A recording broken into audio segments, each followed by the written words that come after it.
আমরা মসজিদে ঝাড়ু দিয়েছি এরকম হাত তুলেন তো কেউ? মসজিদ ঝাড়ু দিয়েছেন কই দেখি? মাশাআল্লাহ, মসজিদে ধারুন। মসজিদেরই সাথে আমার, মসজিদেরই সাথে আমার, ঝাড়ুদার বানাও হে আল্লাহ, দুয়া কবুল করো আমার, হে আল্লাহ দুয়া কবুল করো আমার। আর কাজী নজরুল কি বলেছেন? মসজিদেরই পাশে আমার কবর দিও ভাই, জানগোর থেকে মুয়াজ্জিনের আজান শুনতে পায়।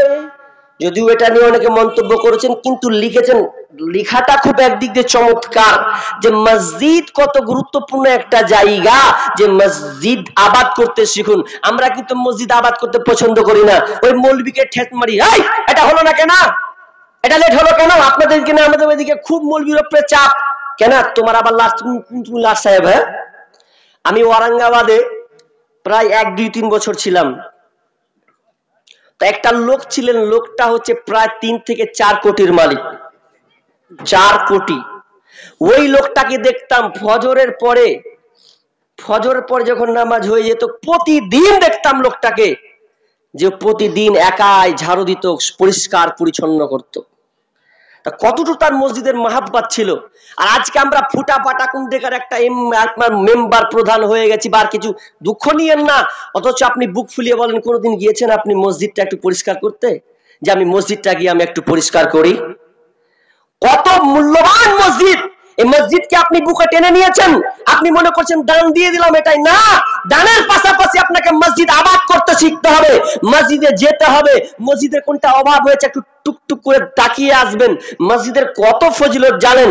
কি বলছেন? যে রাসূল সাল্লাল্লাহু আলাইহি বলছেন, মান বানালিল্লাহি মসজিদান বানাল্লাহু লাহু বাইতান ফিল জান্নাহ। কেউ যদি আল্লাহর উদ্দেশ্যে, আল্লাহর সন্তুষ্টির উদ্দেশ্যে যদি কেউ মসজিদ বানায়, তা আল্লাহ তাআলা কি করবেন? তার জন্য জান্নাতের ঘর বানিয়ে রেখেছেন। শুধু তাই নয়, আপনি যদি পাখির বাসার পরিমাণও যদি আপনি একটা মসজিদ করতে পারেন, তো তার জন্য জান্নাত রয়েছে। এটা আমার কথা নয়, স্বয়ং বিশ্বনবী বলছেন। কত দামি জিনিস বলেন তো। একজন বনি সালামা, একজন সাহাবী, তিনি তার সমস্ত মাল মানে বাড়িকে ভেঙে দিয়ে মসজিদে নববীর পাশে ঘর করবেন। তা আল্লাহ রাসূল বলছেন যে, যখন আল্লাহ রাসূল খবর পেলেন, তো বনি সালামাকে বলছেন যে, কি সালামা, কি ব্যাপার? তুমি শুনছি নাকি যে ঘর ভেঙে দিয়ে তুমি মসজিদে নববীর পাশে ঘর করছো? তো বলছে, হ্যাঁ আপনি ঠিকই শুনেছেন। বলছে, করিও না, তোমার বাড়ি ওখানেই থাক, ওখানেই থাক তোমার বাড়ি। কেন? বলছে, তুমি বাড়ি থেকে যখন উজু করে আসবে, প্রত্যেকটা পা যখন ফেলবে, তো সমস্ত পায়ের পরিবর্তে তুমি একটা একটা করে পদে তুমি নেকি পাবে, এবং তোমার গুনাহগুলো ঝরে যাবে। তো বলছে, এ তো সওয়াব। তো আবু সালামা আর ভাঙেননি, থেকে গেছেন, বাড়ি থেকে আসতেন, নামাজ পড়তেন। তাহলে মসজিদ কত গুরুত্বপূর্ণ, দামি একটা ঘর, ইবাদত, যে আমরা আজকে মসজিদকে ভুলে গেছি। আরে আপনার কষ্ট হচ্ছে, দুঃখ হচ্ছে, আপনাকে ভালো লাগে না, যান মসজিদে গিয়ে বসেন, পরিষ্কার করেন, ঝাড়ু দেন, সাফ করেন, 2 রাকাত সালাত আদায় করেন, দেখেন আল্লাহ আপনার শান্তি প্রশান্তি আনিয়ে দেবে। কিন্তু আমরা কি করি?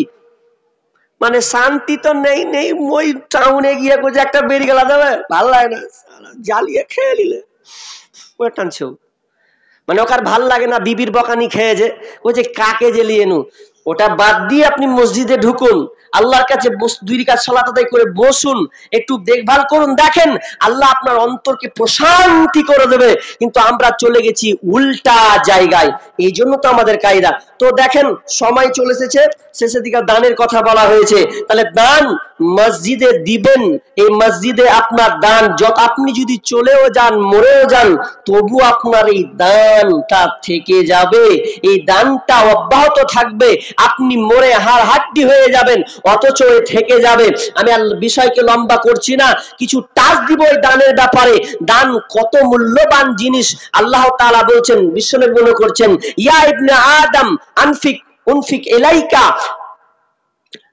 আনফিক ইয়া ইবনে আদম উনফিক ইলাইকা, তুমি আমাকে দাও, আমি আল্লাহ তোমাকে দেব। বলেন তো, আপনার কাছে 5 কেজি ওজনের একটা পটলি আছে, তো আপনি যদি 10 কেজির পটলিটাকে ধরেন, তো 5 কেজি থেকে ছাড়তে হবে কি হবে না? ওটাকে ছাড়বেন তবে না আপনি 10 কিলোটাকে ধরবেন। তো আমরা কি করি, 10 কিলোটাকে ধরার চেষ্টা করি না, আবার কি করি যে ওটাকে একসাথে জোট করার চেষ্টা করি। এটা আপনি করিয়েন না, দান করতে শিখুন। দান আপনাকে কৃপণ করবে না, বরঞ্চ দান আপনাকে আরো বড় করে তুলবে। এক বনী ইসরাইলদের একটা ঘটনা আছে যে একটা লোক স্বপ্ন দেখছে। তো স্বপ্নটা কি দেখছে, তো স্বপ্ন ও দেখতে পাচ্ছে একজন বোন দিয়েছেন কটা 70 টাকা, আল্লাহুম্মা সাল্লি আল্লাহুম্মা বারিক আলাই, যে বলছে যে তুমি টাকা পয়সা নিতে চাও, তো টাকা পয়সা নিতে গেলে তুমি ধনু ভান্ডার নাও, গাড়ি বাড়ি নাও, তাহলে তোমাকে একদিন ফকির হতে হবে। সকালে চট করে ঘুম ভেঙে গেছে, যে স্বপ্ন আমি কি দেখলাম, একজন দিয়েছেন 150 টাকা, আল্লাহুম্মা সাল্লি আল্লাহুম্মা বারিক আলাই। তো চট করে ঘুম ভেঙে গেল। তো স্ত্রীকে বলছে, শোনো, শুনছো গো? বলছে আজকে আজব স্বপ্ন দেখলাম। কি স্বপ্ন দেখেছো? বলছে স্বপ্ন দেখলাম, দুইটা স্বপ্ন দেখানো হলো। একটা স্বপ্ন দেখলাম যে আমাকে টাকা মাল, টাকা পয়সা, জমি জায়গা সব কিছু দেবে, কিন্তু এক জায়গায় আমাকে গরিব অসহায় হয়ে যেতে হবে। তো বলছে তুমি এটা নিবে না ওটা নিবে? তো স্ত্রী বলছে এক কাজ করো, আগে টাকা পয়সা বড় লোক তো হও, তারপর দেখা যাবে। এবার যখন আল্লাহকে টাকা পয়সা ধন সম্পদ দিল, বলা হয়েছে একদিন সে ফকির হয়ে যাবে, কিন্তু লোকটার গুণ কত ভালো ছিল দেখেন। তাকে যখন আল্লাহ ধন সম্পদ দিলেন, তো ধন সম্পদ দেওয়ার পর তিনি কি করলেন, আজ প্রতিদিন সে আল্লাহ রাস্তায় দান করতে থাকে। দান করেই যায়। তো লোকটা বলছে যে আমাকে স্বপ্ন দেখা হলো যে আমার মাল কমে যাবে, তো মাল দেখি ডেইলি বেড়েই যাচ্ছে, ব্যাপার কি? তো আবার স্বপ্নে দেখানো হলো আপনি তো ফকির হবে, তুমি নিচে নেমে যাবে, কিন্তু না, আমি আল্লাহ তোমাকে দান দিয়েছি, কিন্তু এই দানটা তুমি আবার গরিব অসহায়কে দিয়েছো, এটা আল্লাহ খুশি হয়েছেন, এই জন্য আল্লাহ তোমাকে আস্তে আস্তে বড় পদে তুলেছে। দান কোনোদিন কমে যায় না, আমরা দানে অসচ্ছলতা মনে করি। আর সামনে কি কইতে খালি ইহুদির ব্যাপারে, খ্রিস্টানদের ব্যাপারে রাহুল খুব তথ্য কি দিল যে তারা এত খাতারনাক, এত কি, তা আমাদের তথ্যটা ঘোড়ার ডিম কে তুলবে? আপনি ইহুদি খ্রিস্টানদেরকে দেখেন, ওরা আমাদের মতন এরকম কালেকশন করে না, তো চেয়ে বেড়ায় না, ওই জন্য ওরা সবচাইতে আগে আছে। কি মনে করছেন আপনি? ইহুদি খ্রিস্টান হলে কি হবে? তারা যারা ধর্মকে যারা লালন পালন করে, ওরা আমাদের মতন এভাবে চায় না দে বাপ দে, দে দে বাপ দে, এরকম নয়। ওরা আগেই ক্যালকুলেশন করে নেয় কাকে কতটা দিতে হবে, এটা আমাদের মতন চাই না। ওদের ঠিক ঢেরি টাকা পালা লেগে যায়, এটা সোশ্যাল মিডিয়াতে ওরা ফোকাস করে না, আর আমাদের সোশ্যাল মিডিয়াতে ফোকাস করা লাগে। তাহলে দেখেন তারা ওই দিক দিয়ে কত স্পার্ট আছে, অথচ আমরা মুসলমান হিসেবে গর্ববোধ করি, কিন্তু এগুলো দিয়ে আমরা পিছিয়ে আছি। অতএব করে নিবেন দান, গ্রামে জালসা করবেন, তার আগে কালেকশন যত আছে একদম ভালো করে নেবেন, দিয়ে আলোচনা শুনুন 4 ঘন্টা 5 ঘন্টা, দেখেন ভালো লাগবে। বক্তা আলোচনাও 2 ঘন্টা করবে, বিষয় ভিত্তিক আলোচনা হবে, শুনতেও ভালো লাগবে। দানগুলোকে সব সেরে নেন। অনেক জায়গাতে আছে, কাটিহারে এক জায়গায় গেলাম, কালেকশন করে নিয়েছে জি ভরে যত আছে। এক জায়গায় দেখলাম এই ডালকোলাতে বলছে টাকা উঠেছে, প্রাইস কত বললো 6 নাকি 7 লাখ টাকায় উঠে গেছে। এখন বলছে আপনি যে টাকা পারবেন লাস্টে নেবেন 5-10 মিনিট, ব্যাস হয়ে গেল। আর আমাদের এই মালদা আর মুর্শিদাবাদে এমনই জায়গা যে 2 ঘন্টা 8 ঘন্টা 25 মিনিট ধরে বলছে আপনি কালেকশন করতেই থাকেন, ওই জন্য দস্যুতা পালিয়ে যায়।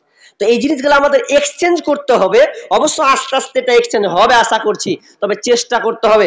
আর বলেন ভাই, আছেন 5,000 টাকা দিবেন এরকম কোন দাতা আছেন? দেখেন কালেকশন তো দিয়েছেন অনেকে, আমি চাইছি একজন 10,000, একজন 5,000, এরকম কোন দাতা আছেন দিবেন আল্লাহর হস্তে? আছেন কেউ?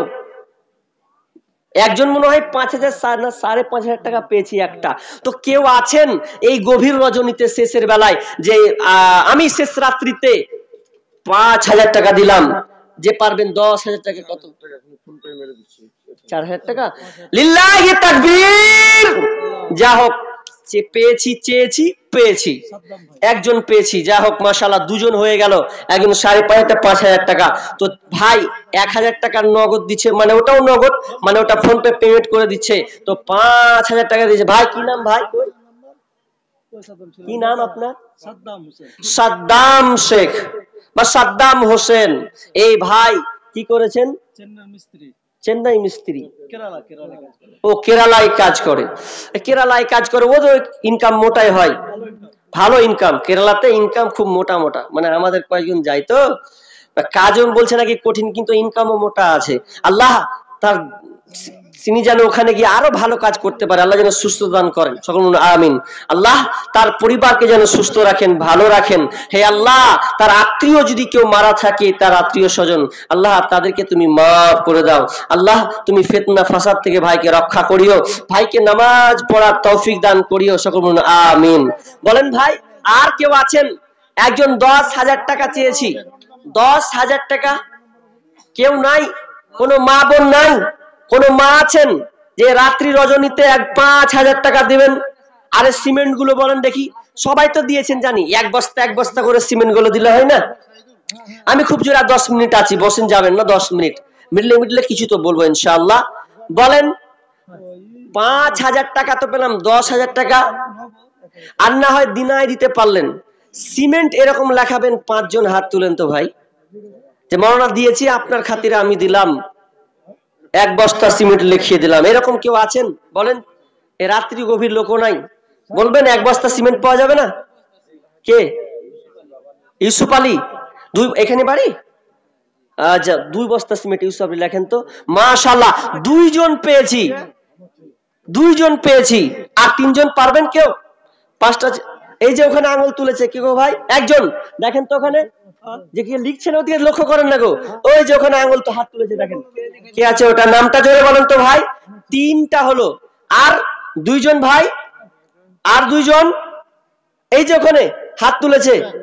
ক বস্তা ভাই? 1 বস্তা, 1 বস্তা। ওই যে দেখেন, ওই যে সামনে আবার হাত তুলেন তো ভাই, একটু বলে যাবেন যে চিনতে পারে। তাহলে 3 কয়টা হলো ভাই? 4টা হলো। আর একজন ভাই আছেন, 5টা বলেছি। আর একজন মেহেরবানি, এই যে একজন উঠে গেছেন, দেখেন ওই যে সামাথায় একটা, একটু নামটা বলে দিবেন ভাই, তাহলে লিখতে সুবিধা হবে। তারিকুল 500 টাকা 4 বড়া সিমেন্ট। তারিকুল ভাই দিয়েছেন 500 টাকা। আল্লাহুম্মা সাল্লি আল্লাহুম্মা বারিক আলাইহি। আল্লাহ এসএস রাত রজনীতে, এসএস গভীর রাত প্রায় 12:30টার বাজতে আর 5-7 মিনিট টাইম, এই রজনীতে আল্লাহ তোমাকে দান দিয়েছে মাবুদ। আমি বলেছি চট করে রাজি হয়ে গেছে আল্লাহ। হে আল্লাহ, ওই বান্দাদের উপরে তুমিও রাজি হয়ে যাও, ওই বান্দাদেরকে তুমি ক্ষমা করে দাও, ও বান্দাদের চাহাত তুমি আল্লাহ পূরণ করো ইয়া রাব্বুল আলামিন। তুমি বড় মেহেরবান। হে আল্লাহ, কি উদ্দেশ্যে দিয়েছে জানি না, তুমি মাবুদ একমাত্র তুমিই জানো কি উদ্দেশ্যে দান করেছে। আল্লাহ তাদের আশাকে তুমি আল্লাহ পূরণ করে দাও রাব্বুল আলামিন। মা বোনেরাও অনেক দান দিয়েছে, আল্লাহ তাদের দানকে তুমি আল্লাহ কবুল করে নাও। আল্লাহ তাদের মেয়ে যদি অসুস্থ থাকে, আল্লাহ তাদেরকে সুস্থ দান করুন, আমিন। বলেন ভাই। কি ঠিকাদার আছে 10,000 টাকা দেন, দেখেন না দেখি। ঠিকাদার? হ্যাঁ, ভালো ঠিকাদার। কতটি আছে জি ভাই? 3000 আছে আর 5 ব্যাগ সিমেন্ট। ও 5 ব্যাগ সিমেন্ট, তাহলে তার কি চাপ দিব? ঠিকই আছে, 5 ব্যাগ তো সিমেন্ট লিখেছেন, তাহলে 3000 টাকা নগদ। কি ভাই নাম কি? মইদুর রহমান। এই ভাই মইদুর রহমান দিয়েছেন, হ্যাঁ ভালো ইনকাম বলতে। বলেন ধরেন, একজন দিয়েছেন 300 টাকা। আল্লাহুম্মা সাল্লি আল্লাহুম্মা বারিক আলাইহি। তাহলে এই যে 3000 টাকা আর 5 সিমেন্ট, ঠিক আছে, 5 ব্যাগ সিমেন্ট, 5 ব্যাগ যাক দিয়েছে, 5 ব্যাগ সিমেন্ট। আল্লাহ তুমি দানকে কবুল করে নাও। আল্লাহ যে উদ্দেশ্যে দিয়েছে রাব্বুল আলামিন, দানকে তুমি কবুল করে নাও ইয়া রাব্বুল আলামিন। তাদের পরিবার থেকে কেউ যদি দুনিয়া ছেড়ে চলে যায়, আল্লাহ তুমি তাদেরকে ক্ষমা করে দাও। আল্লাহ তুমি কবরকে প্রশস্ত করে দাও রাব্বুল আলামিন। আযাবকে maaf করে দাও, তাদেরকে জান্নাত নসিব করো। আরেকজন দিয়েছেন 100 টাকা। আল্লাহুম্মা সাল্লি আল্লাহুম্মা বারিক আলাইহি। আল্লাহ তুমি দানকে কবুল করে নাও রাব্বুল আলামিন। যত দান করছে আল্লাহ দানকে তুমি কবুল করে নাও। আল্লাহ যারা দান দিবে অলসতা করছে, আল্লাহ তুমি তাদেরকে দান দেওয়ার তৌফিক দান করো রাব্বুল আলামিন। তুমি আমাদেরকে নিরাপত্তা দাও। কি নাম? কি নাম? সুফি। মেয়েদের থেকে নাকি? মেয়েদের ছেলে থেকে 100 টাকা দিয়েছেন। আল্লাহুম্মা সাল্লি আল্লাহুম্মা বারিক আলাইহি। আল্লাহ তুমি দানকে কবুল করে নাও। আরেকজন দিয়েছেন 100 টাকা। মেহেরবানি করে আল্লাহ তুমি দানকে তুমি কবুল করে নাও রাব্বুল আলামিন। যে যা দান করেছে আল্লাহ তুমি দানকে কবুল করে নাও। আল্লাহ তুমি তাদেরকে আল্লাহ maaf করে দাও রাব্বুল আলামিন। যতদিন দুনিয়াতে রাখবে আল্লাহ তুমি তাদের সুখী সালামতে রাখিবে রাব্বুল আলামিন। তাদেরকে তুমি বিপদ থেকে বাঁচাবে। রাস্তাঘাটে কত অ্যাক্সিডেন্ট হয়। আচ্ছা ঠিক আছে, বসেন বসেন ভাই, বসেন রে ভাই, বসেন। প্রতিদিন গাজাল বলছি, ইনশাআল্লাহ শেষে বলবো, অসুবিধা নাই। আর বলেন, চটচট করে বলেন ভাই, দেন চটচট করে বলেন, আর চটচট করে বলেন ভাই। দেখেন আর কেউ উঠিয়ে যায় না ভাই, 5 মিনিট তো আছে। আচ্ছা আচ্ছা, আর 5 মিনিট আছে। আচ্ছা আমার একটা কথা রাখবেন আপনারা, কথা রাখবেন কি? আচ্ছা কে কে রাখবেন হাত তুলেন তো, মানে মনে করছি যে সব কেড়ে নিলবেন। আরে বলেন না ভাই, কথা রাখবেন, যাই না ভাই, মেহেরবানি করে বসেন, শেষে শেষ ভালো যার সব ভালো তার। আর আমিও তো 5 মিনিট আছে, আমি কি আবার সারা রাত থাকবো নাকি? এই শেষ অংশটুকু গ্রহণ করেন, এত কত কষ্ট করে থাকলেন এইটুকু থাকতে পারবেন না তো? আচ্ছা আমার আবদারটা কি রাখবেন? হাত তুলেন না ভাই, একজন আবদার রাখবেন, বাকি কেউ রাখবেন না? এত আমি আপনাদের শত্রু মানে দুশ্মন হয়ে গেছি? বলেন ভাই, এই যে একজন রেখেছে, দুজন হলো। আবদারটা তাহলে বলে দিই, মনে করছে যে 500 টাকা করে মানে চেয়ে লাগছে, ওটা নয়। আবদারটা হচ্ছে শেষে একটা সঙ্গীত বলবো, তো সঙ্গীতের সঙ্গে সঙ্গে 5 টাকা 10 টাকা যে